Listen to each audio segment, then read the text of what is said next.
ஒரு நாள் சம்பளம் என்பது 10 லட்ச ரூபா. அவங்க அசிஸ்டண்ட்டுக்கு 30,000 ரூபா. அதில் வந்து 2,000 ரூபா மட்டும் கொடுத்துட்டு 28,000 ரூபா அவரே எடுத்துக்கிறதா ஒரு பேச்சு இருக்குது. அதே போல் ஒரு நகைச்சுவை நடிகர் 10 லட்ச ரூபா எல்லாமே இறந்து போகிறார். இது வந்து ரொம்ப வருந்தத்தக்க விஷயம். சேசு பாலாஜின்னு சொல்லிட்டு கடந்த மாதம் ஒருத்தர் இறந்து போகிறாரு. அது இப்போ சென்ற வருடம் போண்டாமணின்னு சொல்லி ஒரு கலைஞர் இறந்து போகிறாங்க. இந்த அங்காடி தெருவில் நடிச்சிருந்த ஒரு நடிகை கூட பண்ணுறாங்க. சங்கம் இருக்குது, நடிகர் சங்கம். இன்றைக்கி வந்து கட்டடத்தை உருவாக்கிட்டு இருக்காங்க. நடிகர்களை வாழ்க்கையை காப்பாற்றாமல் எதுக்கு அந்த சங்கம்? அது தென்னிந்திய நடிகர் சங்கங்கிறாங்க. வெறும் செங்கலையும் சிமெண்ட்டையும் கட்டி என்ன பண்ண போகிறோம்? மனித உரிமைகளை காப்பாற்றாமல். இது ரொம்ப வருத்தத்தக்க விஷயம். இன்றைக்கி எனக்கு அது ரொம்ப உறுத்திக்கிட்டே இருந்துச்சு. கேட்டால் எனக்கு தெரியல அப்படிங்கம்பாங்க. எங்கள் சங்கத்தில் இல்லைம்பாங்க. ஏன் சங்கத்தில் இல்லை? சங்கத்தோட அடிப்படை உறுப்பினர் வந்து 1,50,000 லட்ச ரூபான்னு நினைக்கிறேன். இது வந்து சினிமா நடிகர் சங்கம் இல்லை. புரட்சித் தலைவர் எம்ஜிஆர் அவர்களும் சிவாஜி அவர்களும் இந்த சங்கத்தை ஆரம்பித்தப்போ தென்னிந்திய சினிமா நடிகர் சங்கம் ஏன் வைக்கலைன்னா, அங்கே நிறைய நாடக நடிகர்கள் இருந்தாங்க, இன்னும் இருக்காங்க மதுரையில், புதுக்கோட்டையில். நமக்கு தெரிஞ்ச சேசு பாலாஜி, போண்டாமணி போன்றவர்கள் இறந்துக்கிட்டு இருக்காங்க. தெரியாமல் மதுரையிலையும் புதுக்கோட்டையிலையும் இன்னும் எத்தனையோ துணை நடிகர்கள், கதாபாத்திர நடிகர்கள் ஒரு மருத்துவ செலவுக்கு இல்லாமல் இறக்கும்போது ஒட்டுமொத்த தமிழ் சினிமாவே வந்து ஒரு சமூகம் கேலி பேசுது. மக்கள் நீங்கள் வந்து ஃபேஸ்புக்கில், ட்விட்டர்லாம், இந்த யூடியூப்லாம் கமெண்ட்டில் போடுறாங்க, ஏன் இவங்களை காப்பாற்ற முடியல? அந்த கலைஞர் இன்று இருந்திருந்தால் பல பேரை சிரிக்க வச்சுருப்பார். அவருக்கு வரக்கூடிய சம்பளத்தில் பல பேருக்கு உதவி இருந்தார். இதெல்லாம் வந்து நடிகர் சங்கம் வந்து இதுக்கு ஒரு தீர்வு காணணும். எங்கள் சங்கத்தில் உறுப்பினர்கள்னு சொல்லிட்டு சொல்கிறது வந்து ஒரு முறையான இது கிடையாது. ஒரு சங்கம் என்பது மக்களை காப்பதாக தான் இருக்க வேண்டும். அந்த சங்கத்து ஆளுகளுக்கான தவிர அந்த கட்டடத்தை உருவாக்கிட்டு அதுக்கு ஒரு கலை நிகழ்ச்சிகளுக்கு நடிகைகளை கூட்டு போயிட்டு சிங்கப்பூர், மலேசியா போயிட்டோம், அடுத்து லண்டன், யூஎஸ்ன்னு தான் அடுத்து திட்டமிட்டுக்கிட்டு இருப்பாங்கிறது வருந்தத்தக்க விஷயம். இன்னொன்று, அது சினிமா பெரும் நடிகர்களுக்கு ஒரு கட்ட பஞ்சாயத்து பண்ணுற இடம் மாதிரி தான் இருக்குது. ரெட் கார்டு போட்டோம்னா அங்கே போய் பஞ்சாயத்து பண்ணுற மாதிரி இருக்குது. இதுக்கு இல்லை நடிகர் சங்கம். நான் நடிகர் சங்கத்தில் இல்லை, அதனால் நான் விமர்சனம் பண்ண முடியும். ஏன்னா அது வெளியில் இருந்தால் நான் பண்ண முடியும், உள்ளே இருந்தால் அது. இப்போ கூட இதை பேசணுமா வேண்டாமாங்கும்போது நிறைய பேர் சொன்னாங்க, நீங்கள் இப்போ தான் வளர்ந்துக்கிட்டு இருக்க, பேசாதன்னாங்க. அப்புறம் வளர்ந்துட்ட பிறகு வளர்ந்துட்ட பேசாதம்பாங்க. அப்போ எப்போ தான் பேசுறது? யார் தான் பேசுறது? நடிகர்களை வந்து வசூலை வச்சு தீர்மானிக்காதீங்க.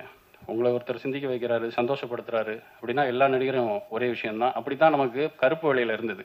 அவர் மக்கள் திலகமாக இருந்தாலும் நடிகர் திலகமாக இருந்தாலும் எம்.ஆர். ராதா அவர்கள், நாகேஷ் அவர்கள், சந்திரபாபுன்னு ஒரு பெரிய பாரம்பரியம் இருந்தது. இன்றைக்கு இல்லை. அது வருந்தத்தக்க விஷயம். இதை வந்து இந்த மேடையில் சொல்லிட்டா இன்னும் நிறைய பேருக்கு போய் சேருங்கிறதுக்காக தான் இதை சொல்கிறேன். ஏன்னா இதுக்கு படத்துக்கு எந்த சம்மந்தமும் இல்லை. அடுத்து இன்னொரு நடிகர் மருத்துவ செலவு இல்லாமல் இறந்தால் அது தமிழ் சினிமாவுக்கு அவமானம். அதை சம்மந்தப்பட்டவர்கள் தலையிட்டு அதுக்காக ஒரு தீர்மானம் ஏற்படுத்தணும். மன்னிப்பு கேட்குறேன். கேரளா தமிழ் அவ்வளோ சரியாக வராது. தமிழ் படம் பார்த்து பார்த்து தான் இவ்வளோ அளவுக்கு தமிழ் பேசுகிறதே கற்றுனது. அங்கே இருக்கும்போது நிறைய பேசணும்னு நினச்சது தான். உள்ள வார்த்தை இருக்குது, ஆனால் இங்கிருந்து பார்க்கும்போது என்ன சொல்லணும்னு தெரியல. முதல் ரொம்ப ரொம்ப நன்றி சந்தோஷ் சார். நீங்கள் தான் இந்த மாதிரி ஒரு சான்ஸ் எனக்கு தந்திருக்கு. கிட்டத்தட்ட ஒரு 15 வருஷத்துக்கு மேலே ஆச்சு இந்த ட்ரீம் மேலே சுற்றுத. ஆனால் எனக்கு கிடைச்சது தமிழ் ஃபிலிம் இண்டஸ்ட்ரியில் தான். அவர் சொல்கிற மாதிரி ஒரு விதத்தில் நாமெல்லாம் உழைப்பாளர் தான். நானும் வெளிநாட்டில் இருந்தவர், ஒரு 6 இயர்ஸு வெளிநாட்டில் இருந்தது. அப்போ அதோட கஷ்டம் எல்லாம் எனக்கும் தெரியும். அதனால் இந்த படத்துக்கு மியூசிக் பண்ணுறதுக்கு கொஞ்சம் ஈஸியாக இருந்து சுச்சுவேஷனில் அவர் சொல்லி தந்தப்போ அதுக்கேற்ற மாதிரி மியூசிக் பண்ணுறதுக்கு எந்த பிடிச்ச அளவுக்கு பண்ணுறதுக்கு பண்ணியிருக்கேன்னு எனக்கு நம்பிக்கை இருக்குது. இனி சப்போர்ட்டெல்லாம் நீங்கள் தான். உங்களை சப்போர்ட் இருந்தால் தான் என்ன மாதிரி நியூ கமர்ஸுக்கெல்லாம் இங்கே வாழ முடியும். காரணம் பெரிய பெரிய லெஜெண்டர்ஸ் எல்லாம் இருக்கு நடந்த தமிழ் ஃபிலிம் இண்டஸ்ட்ரி மலையாளத்தை விட. அப்போ அந்த இடத்துக்கு வந்த சின்ன ஒரு பூனைக்குட்டி தான். பிடிச்ச அளவுக்கு தெரிஞ்ச அளவுக்கு அழகாக பண்ணியிருக்கேன்னு நம்பிக்கிறேன். ரொம்ப ரொம்ப தேங்க்ஸ். எல்லாருக்கும் வணக்கம். என் பேர் குஷி. நான் வந்து கர்நாடகா. எனக்கு வந்து உழைப்பாளர் தினம் மூவியில் நான் வந்து மாலதின்னு ஒரு கேரக்டர் பண்ணுறேன். அந்த சான்ஸ் எனக்கு கொடுத்த சந்தோஷ் சார், அவங்களுக்கு தேங்க்ஸ். அண்ட் இதில் வந்து என்னை இன்ட்ரடியூஸ் பண்ணது கார்த்திக் சிவன்னு கோ ப்ரொடியூசர், அவங்களுக்கும் என்னோட தேங்க்ஸ். இது வந்து ஃபஸ்ட்டு ஃபோட்டோஷூட் ஆனதும் எனக்கு வந்து தமிழ் பேச முடியுமா, எனக்கு தமிழ் அவ்வளோ ஃப்ளூயண்ட்டாக இல்லைன்னு ஒரு இது வந்துச்சு. அப்போது எனக்கு வந்து இதோட எக்ஸிக்யூட்டிவ் ப்ரொடியூசர் வந்து சம்பத் சார் தான்.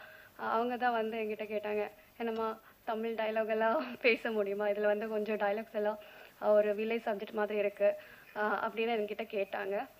ஓகே சார் ட்ரை பண்ணுறேன், பட் என்னால் பண்ண முடியும் நான் தைரியமாக சொன்னேன். அவங்க எனக்கு நெக்ஸ்ட் டே வந்து படத்தோட மொத்த டைலாகும் எனக்கு சொல்லி கொடுத்தாங்க. அதை வந்து நான் கற்றுக்கிட்டேன். அதுக்கப்புறம் ஷூட்டுக்கு பிஃபோராக 2 days முன்னாடி என்னை வர வச்சாங்க. ஏன்னா அந்த வில்லேஜ் சப்ஜெக்ட் இல்லை.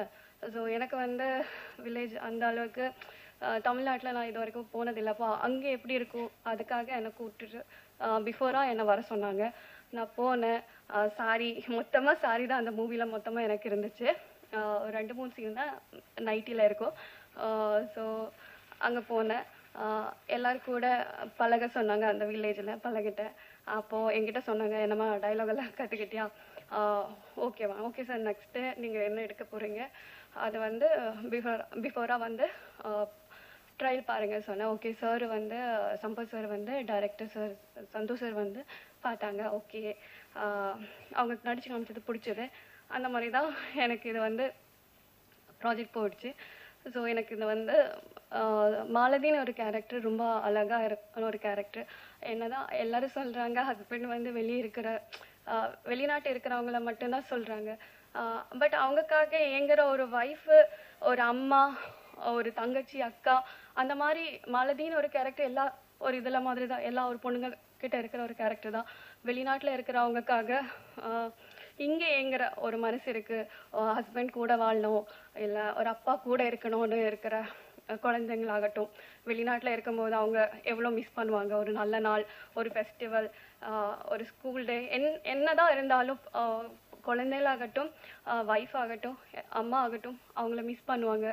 ஸோ அதோட ஒரு இது எனக்கு வந்து என்னால் முடிஞ்ச அளவுக்கு பெட்டராக நான் பண்ணியிருக்கேன். தேங்க்யூ.